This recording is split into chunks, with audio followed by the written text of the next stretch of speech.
Hi all. In this talk, I'm going to tell you about our work on estimation algorithms based on sampling. So let me just refresh your memory on what is Bernoulli sampling. Suppose we have this population of 12 people, and each of them votes for one of three political parties: the white one, the gray one, and the black one. In Bernoulli sampling, what we are doing is we are taking a sample from this population, in this example, a sample of size 4, and we ask them what is the political party they are going to vote for, and we get these 3 votes for black and 1 vote for gray.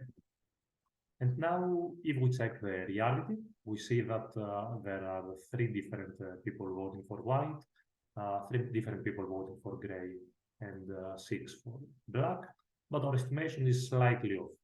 Of course, we expect that since we didn't check the whole population, it's impossible to get an exact result. So we are happy with being close to the actual result. This is a pretty close one. You can imagine that the larger the sample size we get, the better the estimation. Okay, so again, we use this type of sampling in order to make estimations about the elections, these polls. But let me give you an example from my home country, where the polls said that the first party will receive 30% of the votes, and the second one 24, so a 6% difference. But then we had the elections, and it turned out that the first party got 40% of the votes, and the second party got 17% of the votes. So this is a huge difference, like 10% for the first party and 7% for the second one.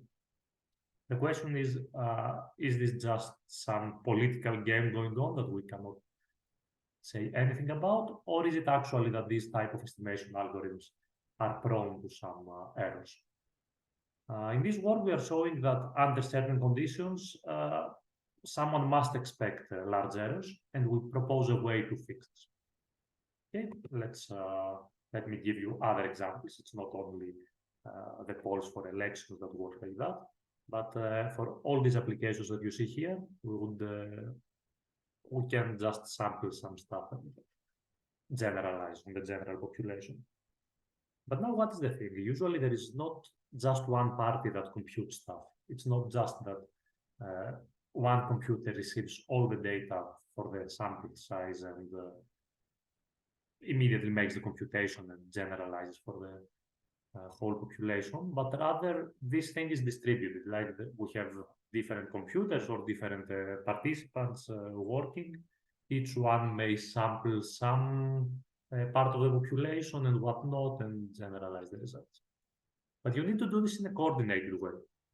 Why is that? Suppose that we have this trajectory sampling type of application. In this application, we have a network, an actual telecommunications network, and we want to track some packets to see if there is some error with the paths they are going through and whatnot. So each intersection in this network, it's a router, will sample some of the packets that it's forwarding along. Now the thing is that ideally we would want that if one packet is sampled from one router, it is also sampled from another router and from another router and so on. So we need a way to coordinate what samples we take so that we can then reconstruct the path that this packet follows. But this is impossible to do if we actually have a fully random way to decide if we pick a packet or not in our sample. So we need some different way. The way we usually do that is through a hash function. We have a hash function that takes, say, a packet in our example and maps it to values between 0 and 1. And now we say that if the value is small, below some threshold p, then we include this packet in our sample, and if the hash value is large, we do not include it. And now if all routers share the same hash function, which is easy to do, we can have a coordinated type of sampling. Very well. The thing is that if we were in this ideal world where we could use full random hash functions and not the actual realistic one we use, that would be wonderful, because using Chernoff bounds, we can show that to get a decently good approximation, epsilon close, with probability at least delta, then we would need this ln of 1 over delta over epsilon squared samples. Don't worry about the exact quantity, just the sample size we would get. Unfortunately, with realistic hash functions, such as the classical ax plus b mod some prime number p, we cannot hope for such a strong guarantee on the sample size. We can only use the Chebyshev inequality, and this would give that we need 1 over delta divided by epsilon squared samples. Just notice that in both terms, we have this epsilon squared in the denominator, but in one term, in the realistic one, we have 1 over delta, and in the other, ln of 1 over delta. Therefore, in the realistic hash function case, we need a much, much larger sample size. And we want to get over this because the sample size is just too big. And the way we do it is that instead of going for a probability of success delta, we settle for a smaller probability of success, say delta prime. And in my example, it's just 3/4, this probability. But this is not enough because there is still 1/4 probability of failing. So we want to boost it. And the way we do it is we simply run many different repetitions of our algorithm and take different output each time. And in the end, we output the median value. This is guaranteed to be within error epsilon. This is guaranteed to work with probability delta if we do ln of 1 over delta repetitions. So it would work like that. Say the first experiment output 7, then 15, then 8, then 9, then 7 again. The median output from these 5 repetitions is 8, so we would output 8. Okay, this is good because we get the same ln of 1 over delta divided by epsilon squared sample size. The problem is that we need many repetitions, so it's much slower. We need more resources to run it. Now the question is, can we get the best of both worlds? The answer is yes. We saw in this work that if we use highly concentrated hashing, which is defined in the paper, we can get the power of full randomness in an actual realistic hash function. And first of all, we saw what are the properties a hash function should have. And then we saw 2 different hash functions that actually have these properties. These 2 hash functions are tabulation 1 permutation and mixed tabulation, but I'm focusing on just one of them just for the sake of this talk. So the code for tabulation 1 permutation is super simple. It's this one. And let me really quickly show you how it works. Suppose we have a key, we write it in binary, and we split it in 4 parts. I'm working with 16-bit keys just to make it easier here, but it would be the same for 64-bit keys. Now, each one of the 4 parts is a hash to a fully random hash value. Very well. Now we XOR all these values and we get a new number. Okay, again, we split it in 4 parts. And now we take the topmost part and we do a permutation in the sense that we have a bijection from 4-bit integers to 4-bit integers. And we use this function to switch this topmost bit. So instead of 1, 1, 0, 0, we would get something like 1, 0, 1, 1. And the rest are left the same. And this is our final output. Okay, what's good about this hash function? It's very fast because it doesn't include any multiplication. All we are doing is bitwise operations, which are extremely fast in the processor. And we only need a table of size 2.5 megabytes. Sorry, not one table, but in total, the memory we need is 2.5 megabytes, which is a huge improvement over the 10 to the 20 bits that we would need for a fully random hash function, which is completely unrealistic. Okay, so how fast is this hash function?